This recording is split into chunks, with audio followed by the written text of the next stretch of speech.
Hello, everybody, and welcome to Spark My Muse, another broadcast I'm bringing you. I want to share this time some of the endorsements that have come in for my book. My new book, which you can find at tiny.cc/elders, is coming out with Broadleaf Books in January 2026, but it is available for pre-order now. If you're watching this on video and not just listening to the podcast, you might see that I'm wearing a Desert Elder t-shirt, and it says, "For where the soul feeds, there is nourishment, either from the world or from the Spirit of God." That's a quote from Desert Elder Abba Macarius, and he lived from 300 to 390 AD or CE. And I'm offering this t-shirt in a variety of colors if you want to get it at the shop area at patreon.com/sparkmymuse in the shop area. And also to anyone who purchases 5 books or more, just send me the receipt photo for your purchase and I will send you a order form and you can get the size and color that you'd like, and I'll send it to you free if you live within the US 48 continuous states. And I'm really excited about the t-shirt because it's super adorable and it really honors that period, those fathers and mothers. And so moving on to reading a little bit about the book. In a future episode, I will also read the introduction or part of the introduction. But I want to let you know that I have had so many kind and generous people giving me support for this book, including Laura Swan. She's a sister from the Benedict Order. She's written a load of things, and one of them, The Forgotten Desert Mothers, has been a real fantastic work for me for research, but also just for personal growth and understanding. I've really enjoyed her work. She read and endorsed the book, and here's what she says. "The desert ascetics had keen insight into the human spirit and the choices that led us away or toward the divine. I appreciate the way Lisa DeLay gives us with chapters that identify a divine voice and then moves into the, quote, medicine, unquote, that the Ammas and Abbas suggest for the vice to become a virtue. She then explores some of the teachings of Evagrius on growth into holiness and shares some desert practices that we can incorporate into our lives today.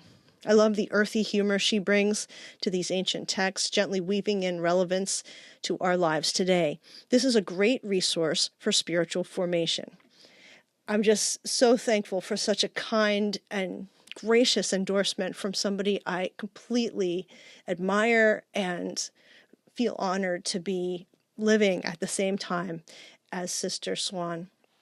And so another endorsement I was so happy to get, so excited to get, was from Karen Swallow Prior.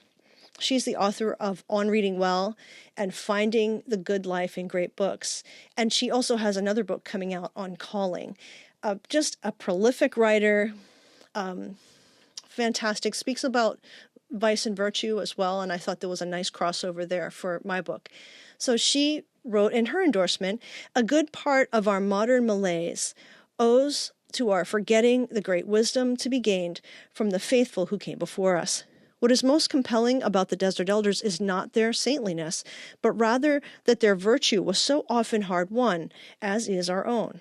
Their ways can help us along our way, too, if only we will avail ourselves to their examples. The way of the Desert Elders serves up their wisdom eloquently, compellingly, and generously." And that's such an honor to get that fantastic endorsement from Karen Swallow Prior, someone I greatly admire as a writer and as a person. And then someone I really enjoy, my chica, my Boricua friend, Marlena Graves, Dr. Marlena Graves. She's the author of Bearing God, and she's an assistant professor of spiritual formation at Northeastern Seminary on the campus of Roberts Wesley and University in Rochester, New York.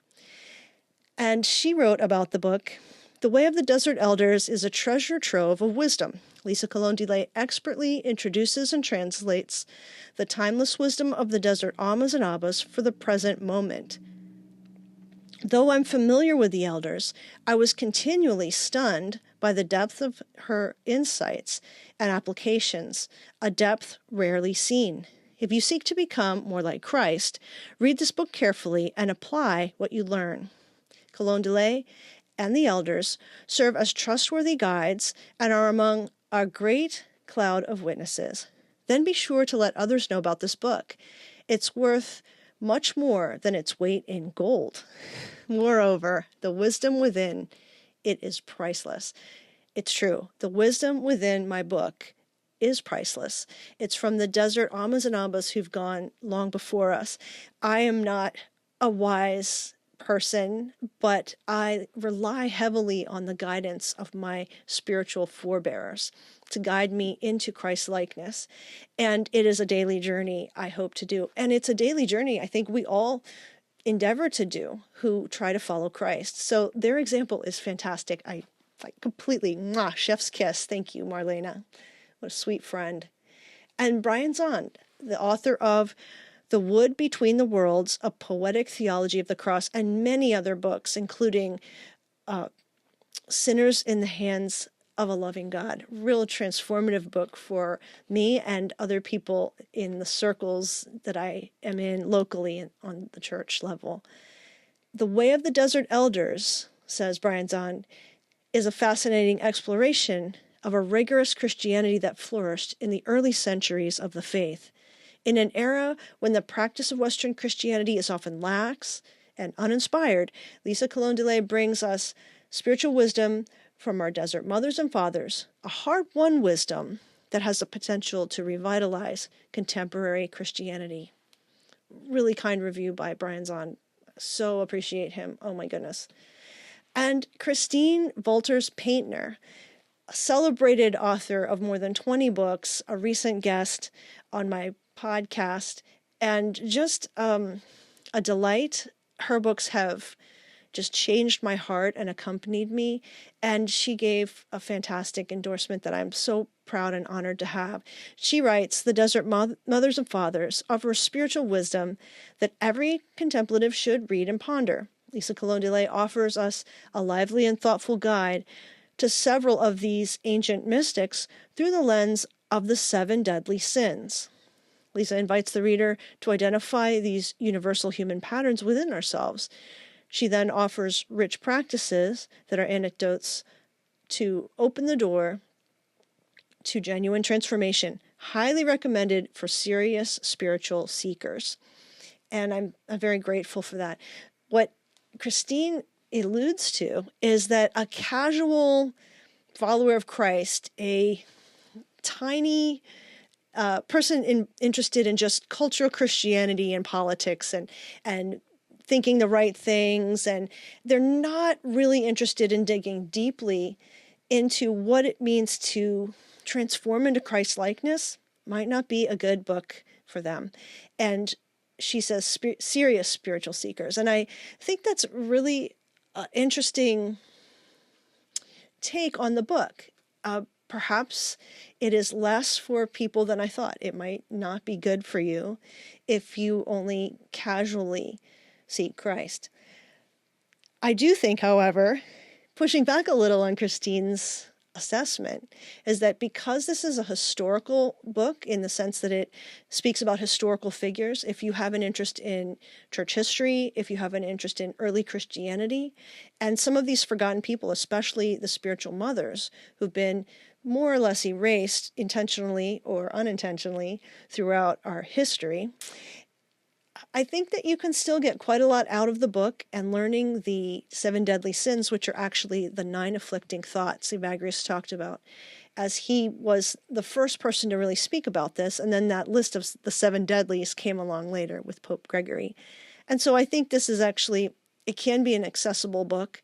But for those who want to dig deeply to understand their vices and understand the corresponding virtues and gain some guidance from people who went before us, who went out into the desert where everything in you is laid bare. And then all of these temptations, or demons as they used to speak of them, come to the surface, and you must deal with them or you are tormented. And I think that that is quite a journey, a spiritual journey, quite a spiritual adventure. Not all of us want to do it or want to stay faithful in it, but the Desert Elders actually encourage us in faithfulness by their very examples and the lives they lived. They provided guidance to each other. The more astute ones, the ones who had been out there longer, always accompanied the neophytes and the newcomers or spiritual seekers. I think that also is a testament that we can gain from in our time. Let's follow wise leaders. Let's make sure we companion with them very closely and not just have a superficial faith. And so I leave you with these endorsements, not to toot my own horn or my own talents in any way, except for to say that I want to be a vehicle to bring these people back to life in our culture and our milieu. Let's think about them more. Let's think about what they went through at the edges of empire as the Roman Empire was taken over and subsumed Christianity in its clutches. It was a takeover of Christianity as it had been known, and it was taken in for political purposes. It was indeed the first instance of Christian nationalism, which very much in many ways poisoned the faith. And yet, a remnant always endures of the faithful, devoted, those who want to be like Christ, those who become Christ-like. And for that divine intervention, I'm very, very grateful. I am so grateful. And I just want to be a person who gets out of the way so that these mothers and fathers can speak again. And so I hope that leaves you with a little hope. I hope you purchase and pre-order the book at tiny.cc/elders, or just do a Google search for it. You'll probably find it that way as well. And your support means so much. Whatever you can offer in support, whether it's just sharing what I do or saying "atta girl" or contributing a few dollars, whatever you can do is so deeply appreciated and so deeply needed. Until next time, I wish you blessing and peace.